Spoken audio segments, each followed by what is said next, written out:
las propias organizaciones, entender que se daba la posibilidad de trabajar en redes, en colectivos, en movimientos sociales, en donde cada quien aportaba diferentes experiencias, diferentes saberes, diferentes relaciones, pues me empezó a parecer muy interesante el tema.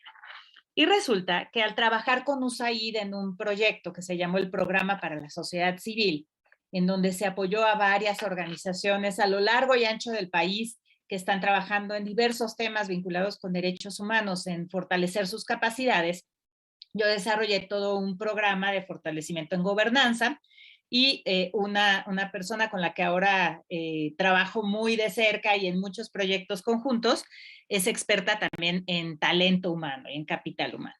Entonces, nos pidieron precisamente que desarrolláramos un proceso formativo en liderazgo colaborativo. Y decíamos, bueno, muy bien, tenemos que empezar por sentar las bases de qué es el liderazgo colaborativo, por dar una introducción de a qué se refiere este modelo de liderazgo y luego también de saber cómo se puede llevar a la práctica porque implica muchos retos. Entonces, ¿qué es el liderazgo colaborativo? Pues es un modelo de liderazgo en donde ya no se piensa en las jerarquías, en donde ciertamente hay responsabilidades claras que cada persona tiene, y lo vamos a ver con detalle a lo largo de esta conversación, pero en donde todo mundo tiene la capacidad de aportar su propia experiencia, sus propios conocimientos, la visión de la que es dueña o dueño, ¿no? Porque al tener justamente distintas historias, cada una puede aportar distintos elementos a una toma de decisiones.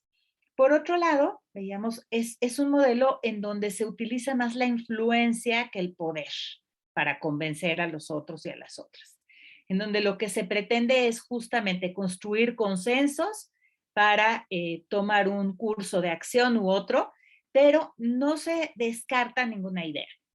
Todas las ideas tienen valor y se llevan a la mesa, se dejan a lo mejor en el estacionamiento de ideas un rato, pero siempre se puede regresar a ellas, se puede retomar ese tipo de ideas.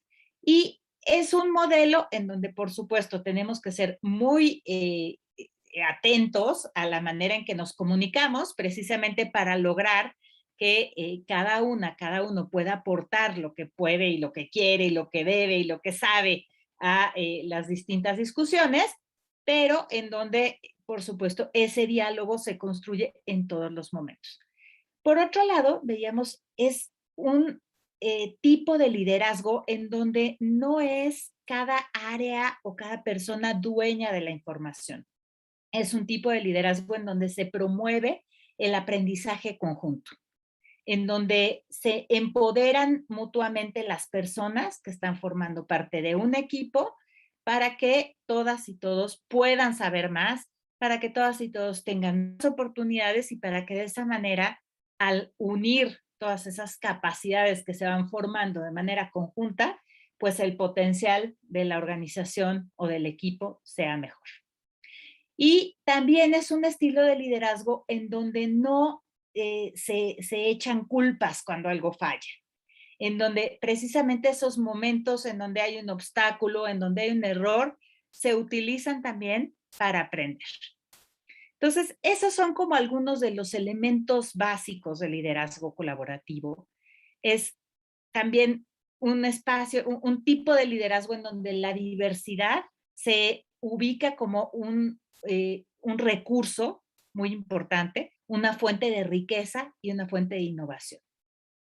¿Por qué es importante pensar en este tipo de liderazgo hoy?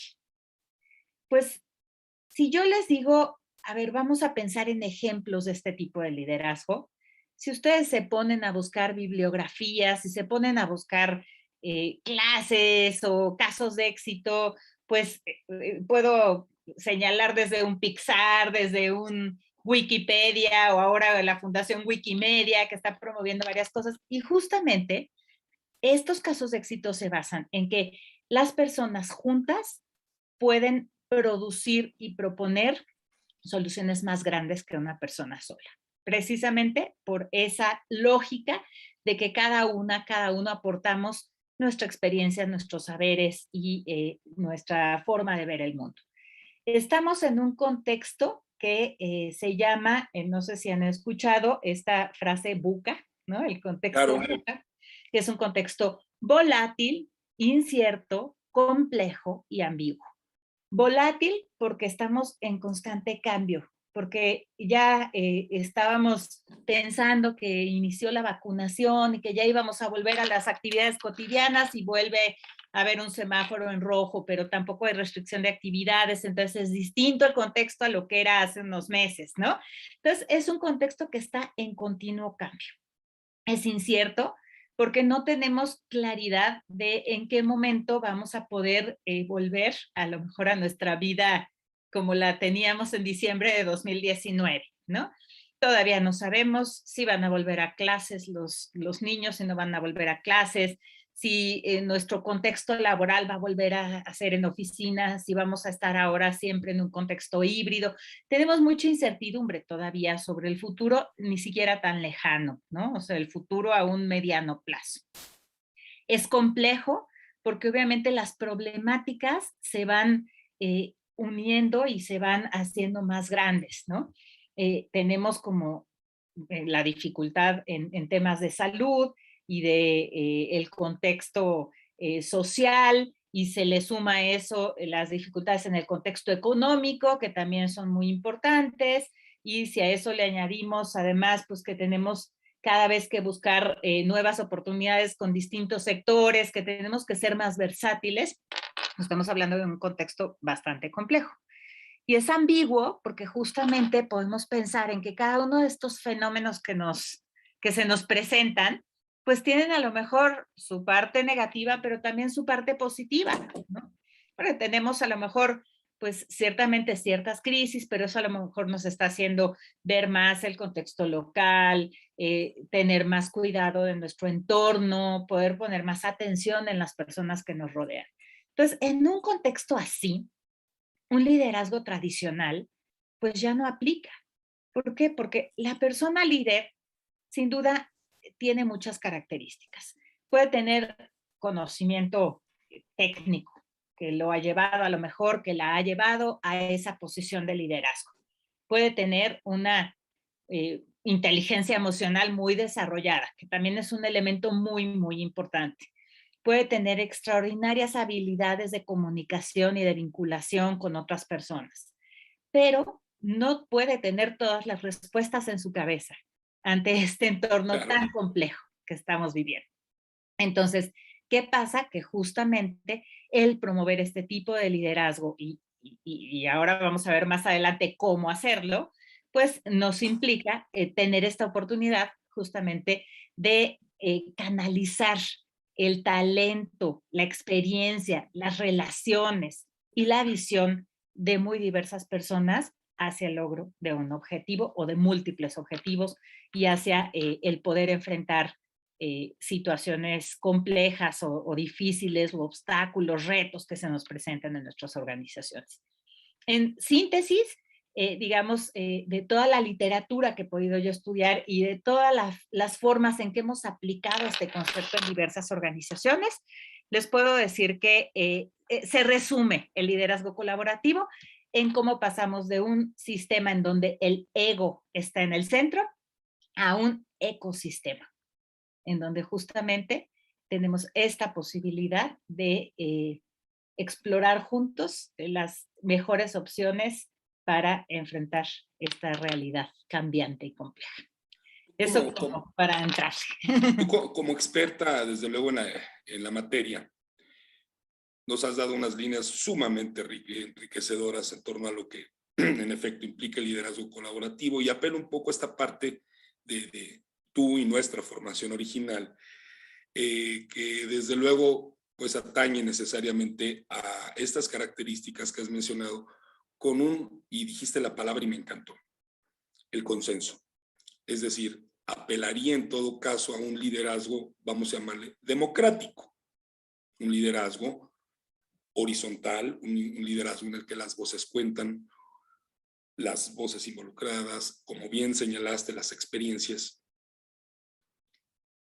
¿Cómo hacer para que en esta lucha que nos obliga los tiempos actuales, hay líderes y personas que no tienen interiorizada la cultura democrática, que no tienen dentro de sí una costumbre en términos de hábitos de estos valores democráticos, porque me parece que eventualmente, entre otros muchos, por ahí podría apuntar el reto, ¿no?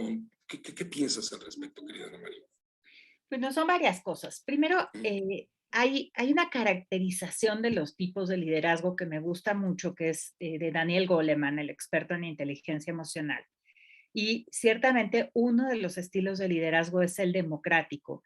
Y yo coincido contigo con que el liderazgo colaborativo de alguna manera mezcla el liderazgo democrático con el liderazgo afiliativo, que es este que busca estas relaciones personales con las personas que integran el equipo, y con el liderazgo también formativo. Esa parte me parece como interesante. Y justo ahora que cité a Daniel Goleman, yo te diría que el primer tema es para que una persona transforme su liderazgo en liderazgo colaborativo, lo primero que tiene que hacer es trabajar en su inteligencia emocional. ¿Qué implica eso? Pues primero que nada, conocerse a sí misma, a sí mismo, ¿no? Ese es la base y es el fundamento para poder ejercer la inteligencia emocional. El que nosotros entendamos cómo reaccionamos ante ciertas personas, el que entendamos qué nos molesta, qué nos motiva, qué nos preocupa, ¿no? El poder empezar por nosotros mismos es fundamental. Y luego, pues por supuesto, tener control, ¿no? De esas reacciones que podemos tener. O sea, siempre pasa que, y seguramente ahí cada uno de ustedes tendrá experiencias en este sentido, que a lo mejor hay personas con las que fluye muy bien el trabajo. Tenemos integrantes diversos en nuestro equipo, hay personas con quienes fluye muy bien el trabajo y hay personas que nos cuestan más porque quizás su estilo es muy distinto, pero justo si nos damos a la tarea de entender qué provoca en nosotros el estilo de cada persona, podernos controlar. Y entonces sí, primero, entender al otro, a la otra, tener esa empatía, saber de dónde viene, ejercer la escucha activa y una comunicación Claro. asertiva, que ahora lo comentamos, es muy importante para construir una relación valiosa. Ahí me gustaría mucho ahondar un poco en estos temas, porque es Adelante. ciertamente que hay diferentes métodos y diferentes estrategias que nosotros podemos utilizar. Ahí, por ejemplo, siempre que empiezo un proceso de acompañamiento en liderazgo colaborativo, siempre existe la preocupación de que en la construcción de consensos perdamos efectividad, que en la construcción de consensos las personas, y así me han dicho, se empoderen demasiado y entonces no sepan cuál es su lugar, ¿no? Me ha tocado ese tipo de Sí, sí, sí, sí, sí, las experiencias son diversas. Sí, sí, es por cierto, supuesto. adelante, sí. Entonces es un tema bien interesante porque sí es, ok, ser muy conscientes de esta necesidad de desarrollar nuestra inteligencia emocional y entender cómo nos vinculamos con cada persona, pero por otro lado, decir, vamos a combinar esto que sabemos que nos está pasando con cómo generamos una infraestructura para ese liderazgo colaborativo. Y ahí me gusta mucho recordar a un autor que se llama Fredrik Kaufman, que tiene un libro que se llama La empresa consciente, y él habla de que en toda institución hay tres dimensiones. Es la dimensión del I o el yo, la dimensión del we o el nosotros, y la dimensión del it o el ello, ¿no? Entonces, justo a mí me gusta mucho pensar en que esto es como una mesita de tres patas, ¿no? En donde si una de esas patas está coja, no te va a funcionar el modelo, pero ni el de liderazgo colaborativo ni ningún otro. Ninguno, sí, claro. Ninguno. Entonces, es un poco justo. Partir de entenderme yo como persona, de cuidar y cubrir mis necesidades, de prepararme en los temas en los que necesito prepararme, incluso si estos son cómo propiciar un liderazgo más colaborativo en mi equipo, cómo fortalecer los lazos de comunicación y demás. Luego, trabajar en la dimensión del equipo, justamente a lo mejor pensando en quién es bueno para cada cosa, cómo a lo mejor mezclo a personas que tienen diferentes características para lograr mejores resultados, cómo a lo mejor mi modelo tradicional de asignarle un tema a cada área lo tendría yo que sustituir por combinar a las personas de distintas áreas y ponerlas a trabajar sobre proyectos más generales o más institucionales y no solamente en su cachito de tema, ¿no? Que les toque. Y luego pensar siempre en la organización, en la empresa, cuáles son nuestros objetivos, cuál es el impacto que queremos tener. Y eso va a ser siempre lo que nos guíe. Entonces, teniendo en mente estas tres dimensiones, por supuesto, partimos de trabajar en nosotros, pero el siguiente paso es, ¿tiene cada persona en mi equipo claro de qué es responsable final? O sea, nosotros podemos propiciar momentos de colaboración en distintos tramos de los proyectos o de los procesos en los que trabajamos. Por supuesto, hay que hacer una revisión y escuché cuando Claro. presentabas a todos tus Todo el colegas equipo. que han Sí. trabajado en este espacio, que hay expertas en este tema y expertos, Ujú. pero justo hay que partir por revisar cuál es esa descripción de las responsabilidades de cada uno de los integrantes del equipo. Y entonces aclarar muy bien cuál es su rango de toma de decisiones y en qué espacios rinde cuentas cada persona. Ok. Entonces sí podemos pensar en que a lo mejor a lo largo, digamos, de el periodo de vida de un proceso o de un proyecto, podemos pensar en que los espacios de planeación son espacios ideales para el liderazgo colaborativo. Los espacios de innovación, de creación de nuevas cosas. Los espacios sin duda de aprendizaje institucional al final de los procesos, cómo compartimos eso que aprendimos de cada proceso, lo bueno, lo que salió bien, pero también lo que nos falló, ¿no? Entonces, si cada una de las personas que integran nuestro equipo tiene esa claridad de qué le toca y de qué es responsable final, cada uno puede replicar este proceso al interior. A lo mejor pueden decir, oye, voy a preparar un nuevo, yo que me muevo en el sector de la sociedad civil, disculpen si Ujú. pongo ejemplos de ese No, sector, adelante, por favor, pues de eso se pero a trata. ver, Ujú. vamos a tener, por decirles algo, pues que presentar un proyecto de financiamiento a la cooperación internacional. Hoy por hoy, muchos donantes internacionales justamente están pidiendo que los proyectos se presenten en forma conjunta entre diversas organizaciones. Entonces, ya no es solo cómo aplico el liderazgo colaborativo al interior, sino cómo llevo el liderazgo colaborativo a esos espacios colectivos, ¿no? De Ujú. redes o de consorcios, hay distintas figuras.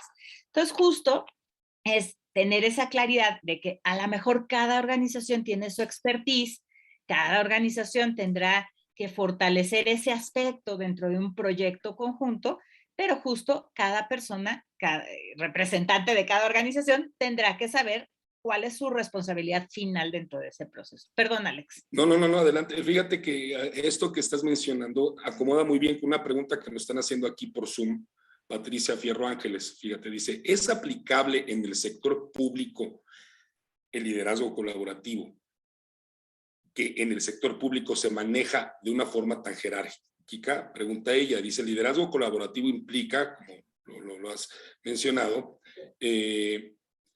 implica la participación de todos los integrantes del equipo, pero pensando en un contexto de pandemia, ¿qué recomiendas para poder llevarlo a cabo? Además, hay líderes de equipos de élite que no se vinculan con los equipos operativos. ¿Qué Por opinas? supuesto. Y también te puedo decir que he analizado casos de empresas en donde pasa lo mismo. En el sector público, recientemente no me ha tocado trabajar, pero sí te puedo decir que los primeros indicios de este estilo de liderazgo sí me tocó empezarlos a estudiar cuando trabajaba yo en el sector público. Y ciertamente que tienes ahí también estructuras muy anquilosadas en algunos Claro. casos. Tienes prácticas pues muy formales en donde es difícil pensar en flexibilidad, pero justamente esas áreas, a lo mejor puedes empezar de manera gradual a imaginar en qué espacios puedes generar estas dinámicas colaborativas. Por ponerte dos ejemplos. Uno, me tocó en algún momento involucrar a personas que formaban parte del equipo administrativo de Indesol, en donde tuve la fortuna de ser titular, en algún proyecto especial que organizamos con la Unión Europea. Era un proyecto para desarrollar lo que se llamaba el Laboratorio de Cohesión Social en México. Súper interesante. Y bueno, siempre eran las mismas áreas las que estaban involucradas, ¿no? El área que llevaba toda la vinculación con organizaciones de la sociedad civil y el área que llevaba el programa que daba recursos públicos a proyectos de organizaciones. Entonces, en esa ocasión dijimos, bueno, vamos a meter el componente de género, que había toda otra área en el instituto que llevaba ese tema, y vamos a meter a toda la parte administrativa para que desde el principio entienda la lógica del proyecto y podamos generar una propuesta muy sólida en términos de cuántos recursos vamos a necesitar para hacer realidad el hecho de que íbamos a tener un proceso formativo en varias regiones del país y demás, ¿no? Fue súper interesante ese proceso porque las personas del área administrativa estaban siempre clavadas en los procesos, en todas las obligaciones contables, administrativas y normativas, pero al involucrarlas en la relación directa con el socio, que en este caso era la Unión Europea, y al involucrarlas en la relación directa con quienes iban a recibir el servicio, que eran las organizaciones, cambió totalmente su perspectiva. Entonces, fueron mucho más propositivas, tuvieron como muchas ideas interesantes de cómo plantear los procesos dentro del proyecto que estábamos integrando para que pudieran ser aceptados y la verdad es que salió muy bien. Segundo ejemplo, me ha tocado, por ejemplo, con organizaciones de la sociedad civil, trabajar en diálogos con sus donantes en torno a la pandemia, ¿no? Normalmente esas relaciones también son relaciones muy jerárquicas. El donante te va a apoyar económicamente y entonces tú tienes que cumplir con los requisitos del donante casi casi a rajatabla, ¿no? Y a veces con muy poca flexibilidad. Y me ha tocado ver a muchas organizaciones que acaban cambiando incluso pues los temas en los que trabajan por eh, acatar, digamos, esos requisitos del donante y obtener ese financiamiento. ¿Qué pasa? Logramos construir en algunos casos procesos de generación de ideas, de innovación, colaborativos con los donantes sentados a la mesa. Y fue súper interesante ver la manera en que lograban flexibilizar sus condiciones en algunos temas en donde ellos podían hacerlo, porque también hay algunos que dependen incluso también de otras jerarquías, ¿no? Pero fue súper interesante porque en un diálogo quedaron muy claras las necesidades actuales frente a la pandemia y fue posible modificar criterios para lograr los objetivos comunes. Exacto, en este punto, que me encanta que lo hayas tocado. ¿Dónde viste esa parte que eliminó las objeciones, que eliminó las barreras? ¿Cuál estimas que en este caso concreto que nos has hecho el favor de compartir, viste dónde se quebró esa parte donde generalmente se estructura de manera jerárquica, donde había cierto grado de inflexibilidad y ¡pum!, detonó a esto que mencionas? ¿Dónde lo ubicarías? Fue muy interesante porque fue un proceso que utilizamos también, no sé si han leído a Edward de Bono, seguramente sí, es el Tú danos experto. bibliografía, por favor, tú danos. Bueno, es Sí, sí, experto en pensamiento sí, lateral y él claro. tiene un libro que se llama Los 6 sombreros para pensar. Entonces, uno de los ejercicios que me pareció súper rico, lo hicimos con ese procedimiento, con esa metodología. La lógica de los 6 sombreros para pensar dice que normalmente las personas asumimos un rol cuando estamos en estas discusiones colectivas y cada sombrero implica un rol, ¿no? Entonces tienes al sombrero blanco, que es el que aporta datos concretos, ¿no? El que trae a la mesa el diagnóstico, el que trae la encuesta, el de los datos. Científico, ¿no? El científico, tal cual. Sí. Justo este proceso que les platico fue con una organización ambiental, entonces era muy curioso porque la bióloga era el sombrero blanco, ¿no? Así quedó Sí. clarísimo. Luego tienes el sombrero rojo, en contraste, que el sombrero rojo es el de la intuición, ¿no? El que está como pendiente de las emociones y de cómo van a reaccionar a lo mejor otras personas, y el que en el fondo de su corazón sabe que hay que ir para un lado, para otro, pero a veces le cuesta trabajo sustentar, pero bueno, la intuición tiene una lógica también bien interesante en Claro, términos del cerebro, ¿no? O sea, porque finalmente es aprendizaje la intuición. por supuesto. El sombrero rojo es la intuición. Luego tienes el sombrero verde, que es el de la innovación, el de la creación, el que está aportando nuevas cosas. Y tienes el sombrero azul, que es el que está ordenando, organizando, el que busca que cada cosa caiga en su lugar. Y finalmente tienes el sombrero amarillo, que es como el sol, el optimista, el que ve lo positivo en todo. Y el Ok. sombrero negro, que es el abogado del diablo, el que ve lo negativo, ¿no?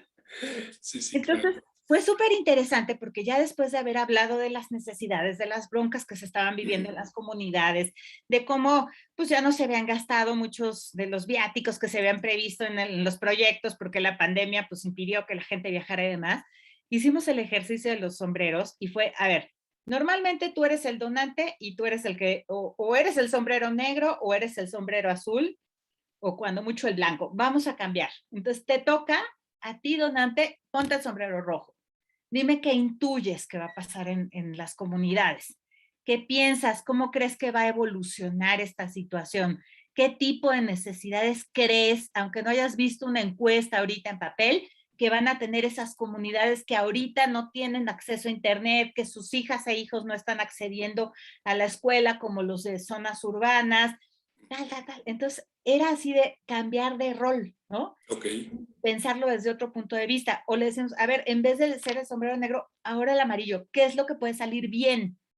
Y entonces fue así, ponerse en otro nivel. Y luego otra cosa que funcionó muy bien es también que pudieran entrar en diálogo con las mismas personas de las comunidades, directamente las y los donantes. Ok. Me tocó estar en un ejercicio con la metodología del World Café, en Ujú. donde había personas de todo el país y fue súper interesante ver lo diferente que se estaba viendo en Tijuana, la situación de la pandemia, con respecto a lo que se vivía en las comunidades en Chiapas, con respecto a lo que se vivía en Puebla. O sea, fue súper interesante también entender cómo cada quien iba como en etapas distintas, enfrentando, digamos, esta situación y cómo ese diálogo nos permitía ver justo o hacia dónde íbamos o de dónde veníamos o cómo pensábamos que podía evolucionar nuestra situación. Entonces, ese tipo de ejercicios creo que es súper valioso, ¿no? Porque te permite realmente como sentarte desde otro lado y poder ver otra perspectiva. Hay una plática en TED que me Ok. gusta muchísimo, que es de Linda Hill, que se llama El Ok. poder de la colaboración. Y justo también habla de cómo se da todo este proceso colaborativo, por ejemplo, en Pixar, que les ponía ese ejemplo hace ratito. Ok. Y también justo otro de los temas era, a ver, no hay ideas malas. O sea, obviamente a lo mejor estamos en un proceso para este tema, tenemos que cumplir con nuestros objetivos, tenemos un impacto que alcanzar, ¿no? O que llevar a distinta población, etcétera. Entonces, hay cosas que hay que cumplir.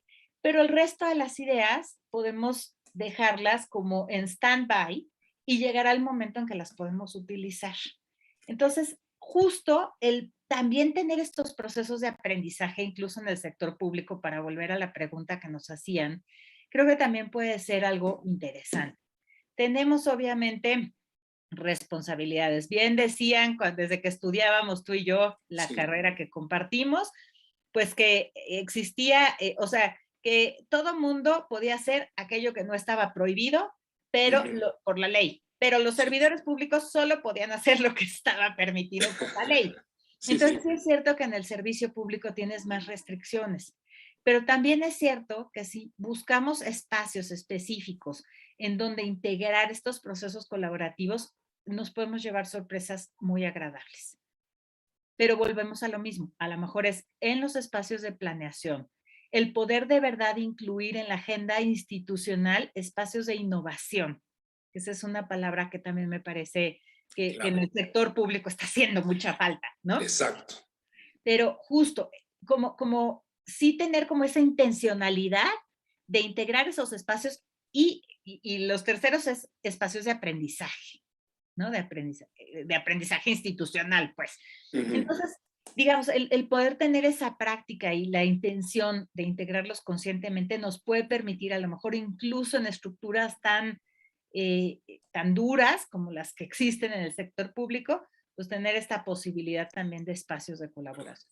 Y la otra es espacios de colaboración con otros sectores, porque también eso tiene una riqueza extraordinaria, ¿no? O sea, el poder dialogar con el sector empresarial, con el sector académico, con el sector de la sociedad civil, creo que puede ser valioso para el sector público. Ahorita que lo mencionas, esta parte es interesantísima porque estamos entonces apelando a lo indispensable que es la necesidad de entrar en los lenguajes del otro, ¿sí?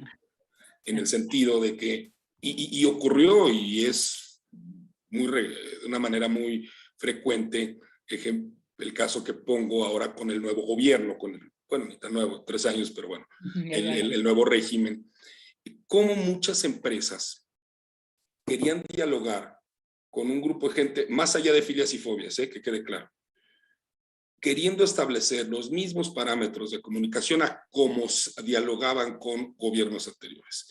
Y salían en la histeria bajo la dinámica, no me entienden, ellos no saben, vaya. Y es esto que tú bien mencionas, a ver, hay una manera de ser, de ver y de hacer el mundo ahorita con este grupo, esta élite que es la que está tomando las decisiones. Entonces no tienes más que de 2 vías.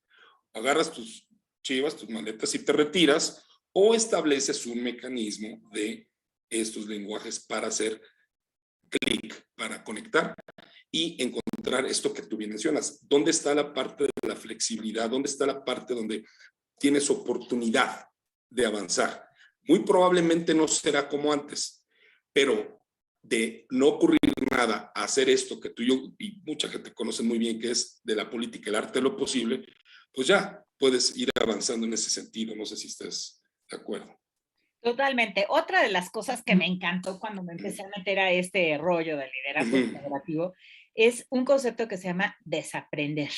Y creo que tiene que ver con esto que estás diciendo, ¿no? También ahí, si les interesa la literatura, y perdón si saco mucho libro, pero me gusta mucho también Te voy a documentarme. decir algo, siéntete en completa libertad, porque yo estoy cierto de que se lo pido a toda la audiencia, tanto en Facebook como aquí en la plataforma de Zoom, tome nota, porque todo esto que nos comparte mi querida Ana María es maravilloso y es fundamental porque justo de eso se trata. Y a eso venimos aquí, a aprender, a conocer. Fíjate, Fernando Soto está diciendo, sí, más libros. Está diciendo aquí que todos los TED Talks, todos los libros, por favor, cítalos. Encantados de la vida de tomar registro de ello. Adelante, por favor. Muchas gracias, Alex. Bueno, pues este libro se llama Desaprender, de un autor que se llama Barry O'Reilly. Está buenísimo. Yo lo leí el año pasado, justo en plena pandemia. Y lo que dice es, a ver, muchas veces te pasa, como líderes, pues llegas a una posición, tu trabajo soñado, ¿no? Lograste superar muchos obstáculos, te capacitaste, creciste, te desarrollaste, llegas ahí y ¿a cuántos no les pasa que se duermen en sus laureles? Que se desconectan de ese diálogo con otros, que justo dejan de hablar el mismo lenguaje. Me gustó mucho la expresión que tú utilizaste, Alex. Entonces, parte de lo que dice este libro es, cuando nos damos cuenta justo de que ya no nos está funcionando lo que nos funcionaba antes, porque cambió el contexto o porque cambiaron los interlocutores, pues entonces es momento de decir, analicemos qué es lo que está fallando y démonos la oportunidad de desaprenderlo y de volverlo a aprender. ¿Cómo hacemos eso? Pues a lo mejor encontramos un punto en particular que hay que mejorar. En el diálogo, como dices, con el gobierno, con otros sectores, en una meta en donde ya nos quedamos estancados, ¿no? Encontramos cuál es ese concepto en el que tenemos que mejorar y nos planteamos una meta muy alta. Ahí también hay otra metodología que se llama el Moonshot Thinking, que es buenísima, se la recomiendo mucho, ¿no? Moonshot Painting. Sí, Moonshot Thinking, o sea, el Thinking, pensamiento. perdón. Ajá. Moonshot Thinking. Perdonen mi ignorancia, pero yo también estoy tomando todas las notas posibles. No, por favor, no te preocupes. Entonces, justo dices, te planteas un propósito de cambio así enorme, ¿no? Ambicioso, como llegar a la luna. Por eso me acordé de la metodología del Moonshot Thinking, ¿no? Ok. Ok, pero a ese propósito tan importante de voy a crecer 10 veces en relación con lo que estoy ahorita, lo vas desagregando y vas diciendo qué pasos tendría yo que seguir para crecer 10 veces. Y entonces vas armando un plan de pasos chiquititos que puedes ir dando en el lapso de una semana y que sabes que poco a poco te van a ir llevando a esa gran meta, ¿no? Ahí, ¿cuál es la ventaja de esos pasos chiquitos? Que si te equivocas, no hay bronca, te regresas un paso y intentas por otro lado.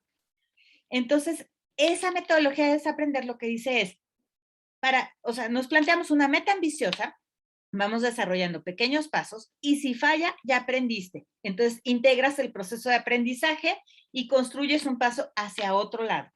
¿Funciona? Ok, lo integras en tu nuevo proceso. Das otro paso pequeño. ¿Funciona? Perfecto. ¿No funciona? Te regresas un paso atrás y das el siguiente. Es mucho como el design thinking también, que ahora está tan de moda, ¿no? Sí, exacto. Les vas creando tus pequeños prototipos y vas avanzando hacia tu meta, pero con pasos chiquitos que son que los puedes dar y que puedes ir experimentando qué tanto te funciona.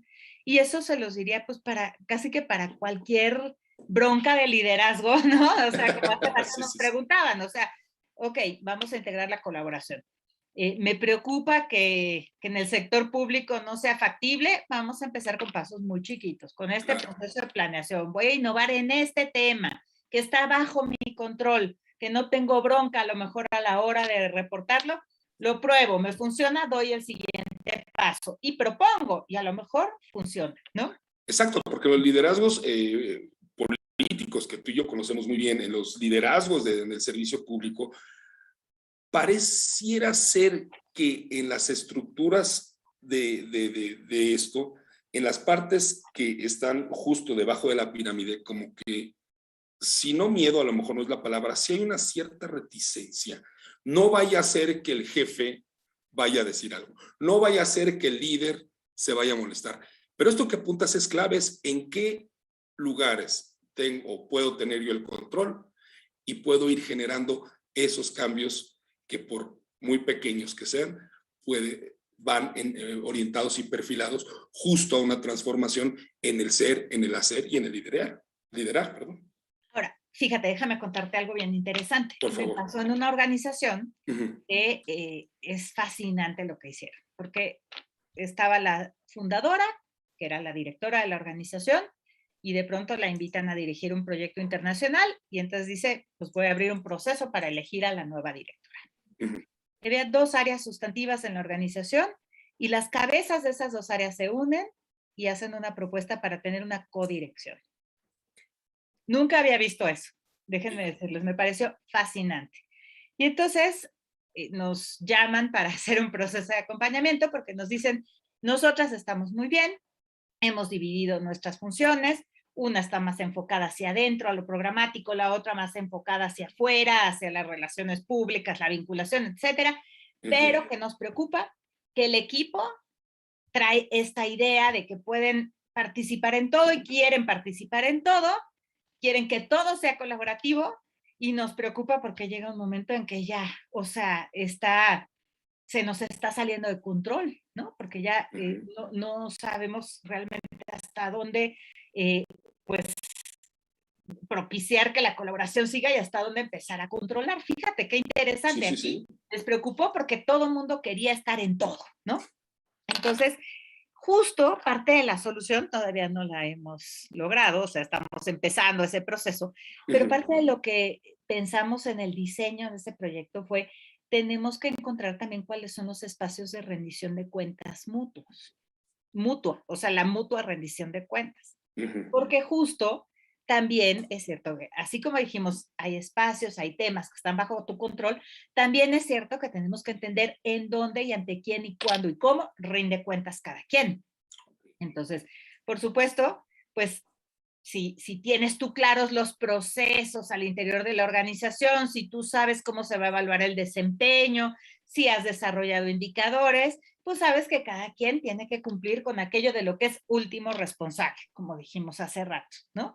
Entonces, ahí también vas limitando y vas diciendo, los espacios de colaboración son súper positivos, no los vamos a dejar, vamos a encontrar la manera de incorporar los más posibles, otra vez, en la planeación, en los espacios de innovación, en algunos casos en la ejecución, cuando presentamos proyectos conjuntos, etcétera, y en el aprendizaje.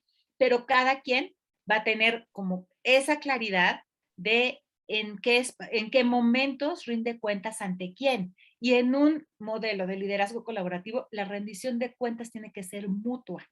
O sea, tenemos que entender ahí que cada quien trajo ideas a la mesa, cada quien es responsable de ejecutar algunas de esas ideas, pero pues evidentemente nos vamos a rendir cuentas mutuamente para que todo el mundo sepa que cada quien hizo su parte, ¿no?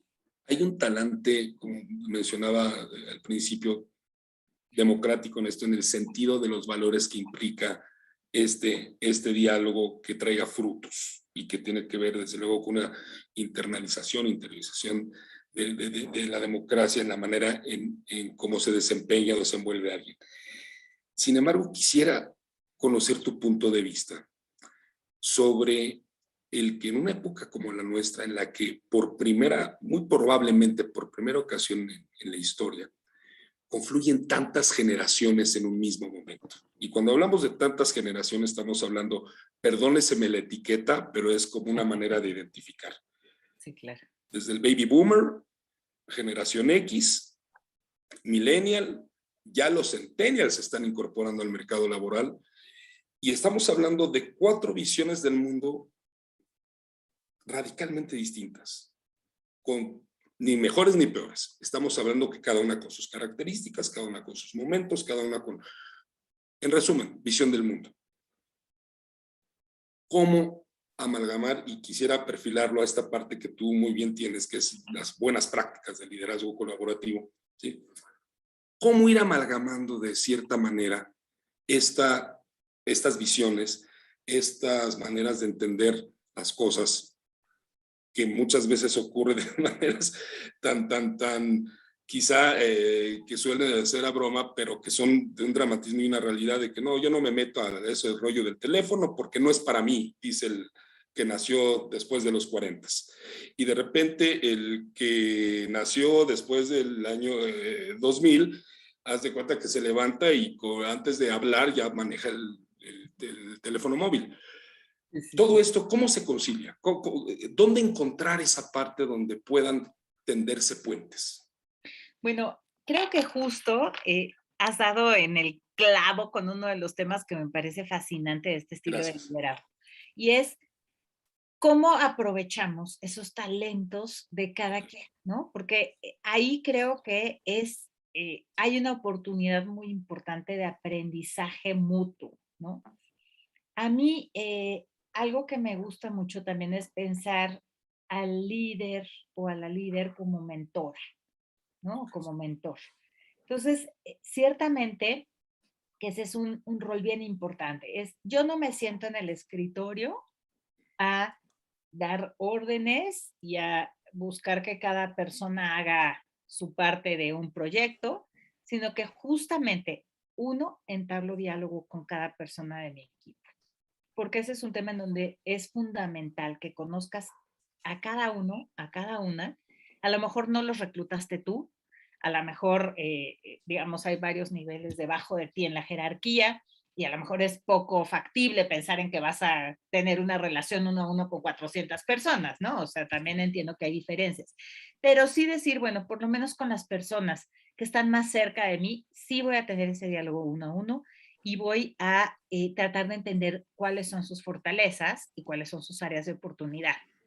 Voy a buscar espacios de retroalimentación, pero de retroalimentación mutua, porque esa es otra cosa súper importante.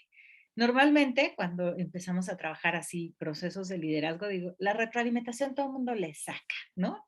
Normalmente el líder dices, uy, ya llegó el momento en que tengo que decirle a la gente lo que está fallando, lo que no funciona, es un momento duro, se van a molestar, voy a tenerlos desmotivados. Y sabes que, Pero perdóname la interrupción, por eso yo respeto tanto lo que tú haces.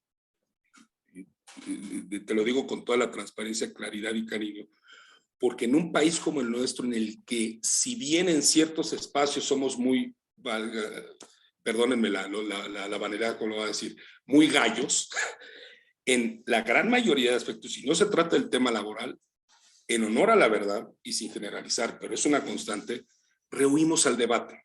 Y más que el debate, rehuimos a esto de decirnos de frente, a ver, tú tienes este problema, o valga, no lo vamos a decir ese problema, hay un área de oportunidad en ti en este aspecto.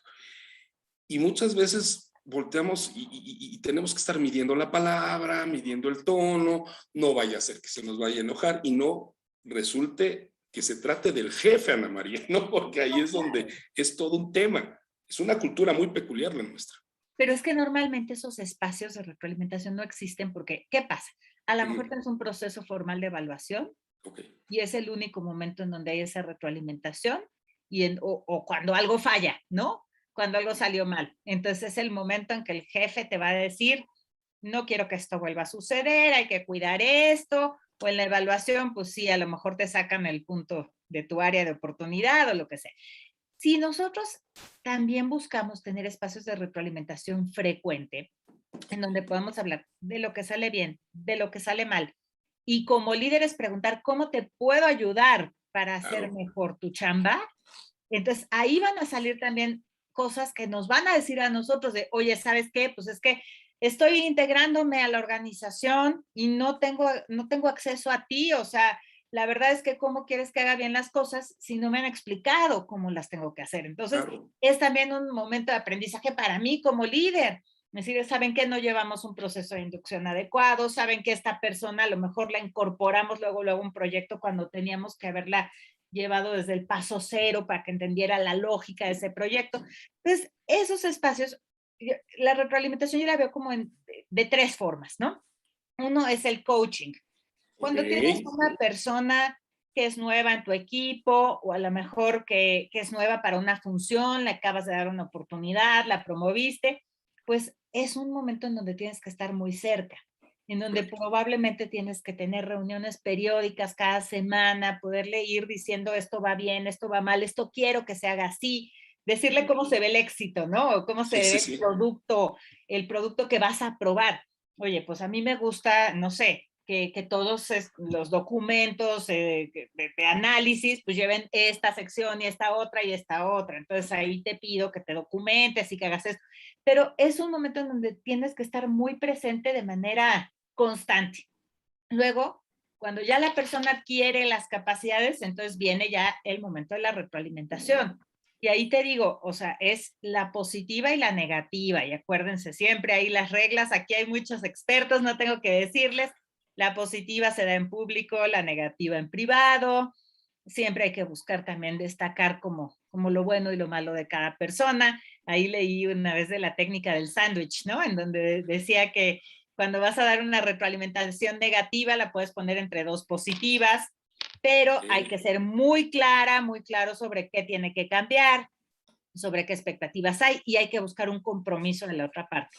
Y siempre preguntar cómo te puedo ayudar para hacer mejor las cosas. Y el tercer momento de retroalimentación ya es la evaluación formal, ¿no? Que ahí pues volvemos a lo mismo, cada organización tendrá y ojalá, ¿no? Procesos formales de evaluación en donde la persona pues tendrá que ser valorada en cuanto al cumplimiento de sus metas para vincularla otra vez con la dimensión de la organización y asegurarnos que realmente se esté logrando el impacto que la organización busca, pero también pues en toda la parte cualitativa, ¿no? Con todas estas pues temas de compromiso con la organización, de responsabilidad, de comunicación asertiva, etcétera. Quisiera compartirte un par de cosas que me están mencionando ahorita en Facebook. Te manda muchos saludos Denise Matienzo Rubio y la gente que te está viendo en Face. Y dice Denise, la retroascendente, dice en general, su opinión, es prácticamente nula. El líder en ese sentido está muy solo. ¿Vemos eso de manera frecuente, Ana María? Totalmente y muchísimas veces, o sea, esa es una expresión súper común. Con todas las líderes y los líderes que yo trabajo siempre te dicen, me siento muy solo, casi siempre. ¿Por qué? Porque esas decisiones más duras, porque esos momentos en donde a lo mejor te sientes medio estancada, no sabes a dónde ir, pues son momentos en donde el peso de la responsabilidad está en ti. Pero justo, Denise, y gracias por la pregunta, yo te diría, yo creo que podemos pensar en dos cosas. Uno, ¿qué espacios colaborativos integrar en esos momentos en donde comúnmente como líder te sientes sola? O sea, si viene un momento, no sé, difícil porque tienes que enfrentar una reunión de consejo donde tu desempeño o el desempeño de la organización del último trimestre fue malo por la situación. Si a lo mejor estás pasando por una crisis en la organización porque te renunció una persona que era clave, o si la tuviste que correr, ¿no? Porque a lo mejor también tuvo un comportamiento, pues, distinto, digamos, a lo que se esperaba de ella en términos, pero a lo mejor tuvo una falta grave, ¿no? Entonces, todos esos momentos, decir, bueno, uno, ¿puedo yo integrar aquí elementos de colaboración? A lo mejor es difícil pensarlos con mi equipo, pero a lo mejor puedo pensar, oye, pues voy a buscar a alguien que me ayude con un coaching para resolver esta situación, o voy a buscar, en el caso de las organizaciones de la sociedad civil, que es mi especialidad, pues el consejo, ¿no? O sea, el Claro, consejo, que es el órgano de gobierno, finalmente hay muchísimos que no se involucran, pero a lo mejor es el momento de decir, es una decisión difícil, voy a involucrar a mi consejo y voy a escucharlo, y a lo mejor va a seguir recayendo la responsabilidad en mí, pero tengo un espacio también para rebotar ideas. Y en la parte de la retroalimentación, ciertamente que muchas veces no se recibe. Cada vez más organizaciones integran encuestas de clima organizacional o evaluaciones de 360 grados, en donde más o menos tienes tú esos espacios de entender cómo estás funcionando. Pero pues también, o sea, si no existen los espacios formales, nosotros podemos abrirlos. Y esa es una práctica de ok. liderazgo colaborativo. Justo al preguntar cómo puedo ayudarte yo a hacer mejor lo que tú haces, ahí estoy abriéndote la oportunidad de que me digas cómo puedo hacer mejor mi chamba como líder también, ¿no? Maravilloso, maravilloso, Ana María. Para ir perfilando el cierre, si tú no lo permites, bueno, dos cosas antes, felicita a toda la audiencia por Patricia Fierro, de este lado, ni Isaac y todos, que muy buena exposición, no es para menos, déjenme les digo que es una de las exposiciones, yo diría de las más, ¿no?, enriquecedoras, muchas gracias, Ana María, Al que contrario. hemos tenido, padrísima. La parte de las buenas prácticas, ¿qué nos sugerirías a los que estamos de este lado?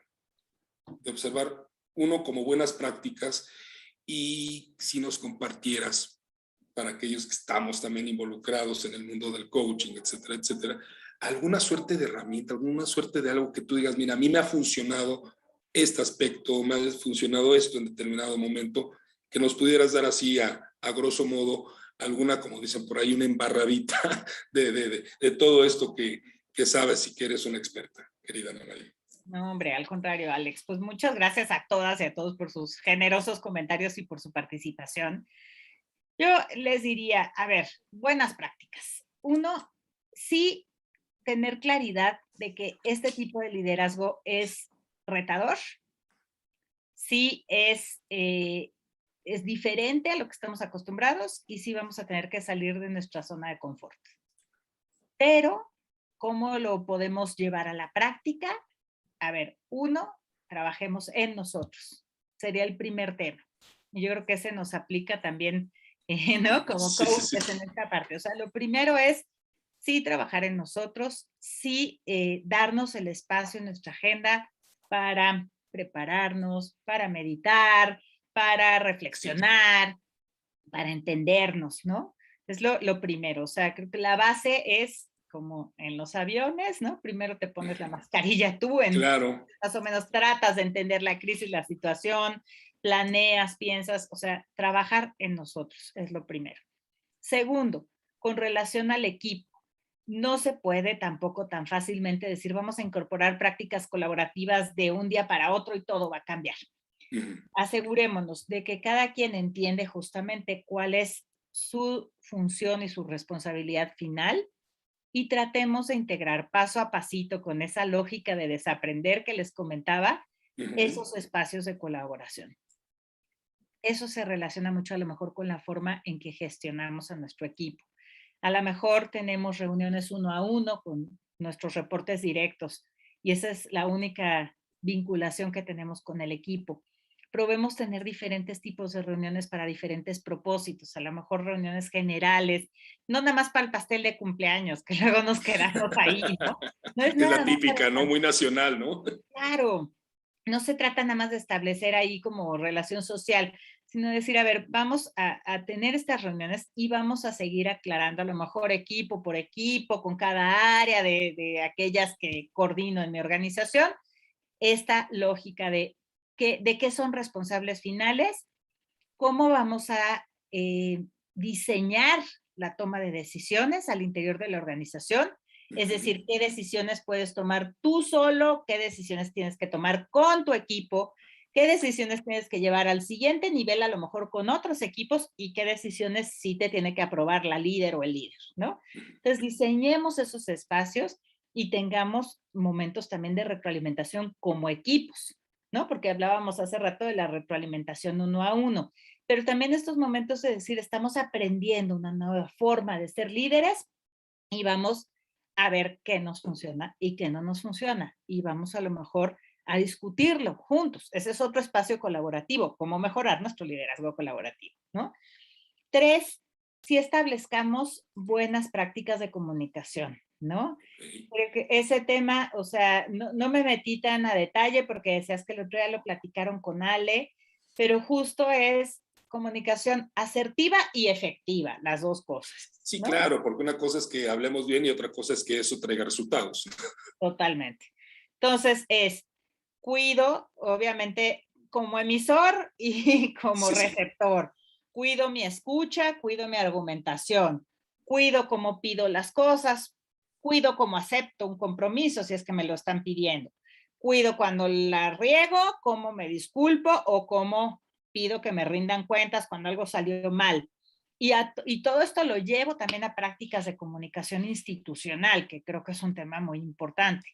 No es cosa sencilla en Sí, tiempos de comunicación por Zoom, ¿no? Entonces, ahí, pues también cuidar qué aspectos nos pueden fallar en la comunicación por Zoom. Pues justo, o sea, tratar de que si tiene que ser un momento de comunicación dura o difícil a través de estos medios, siempre prendan la cámara, siempre pongan atención plena en su interlocutor o interlocutora, cuiden registrar los acuerdos y mandarlos después por correo o por WhatsApp, en fin, o sea, cuidar especialmente cómo abordamos cada asunto porque hacerlo a distancia es más complejo y de eso podríamos hablar otras horas, horas, ¿no? horas. Sí, sí, porque es un sistema de protocolos, o sea, y de involucrarnos en lo que también conocemos perfectamente, querida Ana María, de lo que implica la democracia. Estar claros en las reglas del juego, ¿sí? Tal cual, tal cual. ¿Cuántas personas se molestan? Es que no me gustó cómo me hablaste por WhatsApp. Puede tener razón, ¿sí? Claro que sí. Porque un signo de admiración para alguien significa un énfasis muy distinto para otro. Entonces, es irse poniendo de acuerdo, pero me encantan estas tres. Maravilloso, Ana María. Y para cerrar, o sea, Ujú, sí recordemos esa importancia de espacios de aprendizaje institucional, ¿no? O sea, yo es algo en lo que me gustó mucho que el enfoque que le da USAID ahora a sus proyectos de monitoreo, ujú, les llaman monitorear, aprender y colaborar. Y me gusta mucho que hay ahora conceptos bien interesantes como las comunidades de aprendizaje, ¿no? Buscar espacios, sí, para aprender en el equipo, pero también con nuestros pares. O sea, a lo mejor decir, a ver, yo trabajo en una organización de la sociedad civil que promueve los derechos humanos de las mujeres, por decir algo. ujú. Pues vamos a buscar espacios en donde haya representantes. A lo mejor yo soy la directora, quiero espacio con otras directoras para entender cuáles son los retos que están enfrentando, cómo han logrado ellas integrar este tipo de prácticas. Esos espacios de aprendizaje entre pares también me parecen fascinantes, ¿no? fascinantes y hay metodologías también para ello. Toda esta parte de comunidades de aprendizaje, échenle un ojo, me parece espectacular. Maravilloso, querida Ana María. Yo le quiero pedir a la audiencia y a todos aquellos que están con nosotros, si tuvieran alguna pregunta más, por favor, es el momento. ¿Sí? Alejandro Núñez Osorio, gracias Equipo 100, gracias Ana María, siempre aportando para mejora continua. Qué bárbara, Ana María, te estás llevando al público. Que de eso se trata, que de eso se trata, que esa es la intención. Y también comentarte, y quiero cerrar con esto, el hecho de que muy probablemente la pandemia llegó para quedarse y tenemos que vivir con ella responsablemente. Esa es la intención. Desgraciadamente, señoras, señores, por favor, cuídense, cuídenos, cuiden a todos. No, recientemente no bajamos de los 10, 20 mil contagios diarios. Es un verdadero desastre. Pero que ante esta circunstancia vale la pena reflexionar justo en algo. Y me encantaría conocer tu opinión, querida Ana María. Ante esta circunstancia, como tú bien planteas, liderazgo colaborativo en tiempos de cambio. En este entorno VUCA, como bien apuntaste también al inicio, y que ya es la constante. ¿Sí? ¿Cómo podemos, y con esto quiero cerrar la sesión, cómo podemos pensar los grandes liderazgos en el sentido de que hay líderes en casa, una mamá que lleva a su casa, ¿sí? O un padre, qué sé yo, en mutua colaboración, en la escuela, no se digan las organizaciones, pero los grandes están en liderazgos en los que toman decisiones que afectan a tantas personas, ¿sí? Y que la gran mayoría de estos ya traen una escuela muy arraigada, traen una escuela pues enraizada, y que este tono de una posibilidad de lo que se denomina coloquialmente el cambio de chip, pues no hay mucha disposición de entrar. Si yo te pidiera ver en qué público, qué audiencia o qué sector o por dónde pudiéramos generar o ir generando este tipo de cambios de transformación, a ti en tu experiencia, sé que es en organizaciones de la sociedad civil, pero ¿por dónde podría ir los primeros pasos hacia un verdadero cambio y giro en esta materia? Pues yo te diría que de toda la información que yo recabé cuando desarrollé este primer programa de liderazgo, que fue un programa formativo, también pude ver documentos súper interesantes de otros sectores en donde se está aplicando el liderazgo y que han visto reflejado el impacto positivo de este tipo de liderazgo en sus resultados. Entonces, yo te diría que no es un tipo de liderazgo exclusivo, creo que más bien es justo buscar incorporarlo, como decía antes, o sea, cómo y en qué temas, y es en los temas de mayor reto, en los momentos de planeación, de innovación y de aprendizaje, y creo que sí es algo muy importante buscar estos vínculos entre sectores y entre actores. O sea, creo que ese es otro espacio privilegiado para el liderazgo colaborativo. Me tocó diseñar, por ejemplo, toda una infraestructura de gobernanza para una alianza regional en donde participaba justo gobierno, organizaciones de la sociedad civil, academia, empresas, y fue bien interesante porque es, a ver, aquí el gobierno, nadie es la cabeza de esta alianza, ¿sabes? O sea, no hay una cabeza. Entonces, vamos en un esquema así a justo a probar una nueva forma de liderazgo. Vamos a probar qué pasa si tenemos roles claros, roles definidos, responsabilidades, espacios de rendición de cuentas, pero en donde cada uno puede aportar y nadie tiene que tomar esa decisión sola o sola, ¿no? En este tema solitario que sacaste a colación hace rato, ¿no? Muy bien, se despide Vic García diciendo extraordinarios temas, gracias por compartir y por esta literatura de poder que compartes, felicidades por darnos, dice, un norte más poderoso, una orientación. Nos das brújula, querida Ana María. Al contrario. Nos queda clarísimo. Bueno, hay mucho trabajo por hacer, los retos están ahí a la vista, el desafío es enorme, diría yo, y estoy cierto que coincidirás conmigo que lo que hay allá afuera es una labor titánica, pero que está padrísimo que alguien como tú, con tu experiencia, con tu expertise, con tu trayectoria y con todo este conocimiento, sé que podemos y se puede ir avanzando en todos estos temas que, sin lugar a dudas, y como lo suelo decir al final de las sesiones, de lo que se trata es que estemos mejor y que aportemos para el resto, para desde nuestras familias, nuestras comunidades, y no se diga para el país, pues ese grano de arena o ese impulso para generar mejores formas de estar, de ser, estar y de vivir. Querida Ana María, te quiero agradecer infinitamente de veras tu tiempo y disposición. Como lo platicamos, nos fuimos más allá. Yo sé que nos podríamos ir más allá de tiempo, pero el mérito de tiempo, el mérito de la audiencia, de veras, mira, están diciendo, fíjate, mis respetos y admiración para ti, Ana María, queremos que regreses, dice Apolo.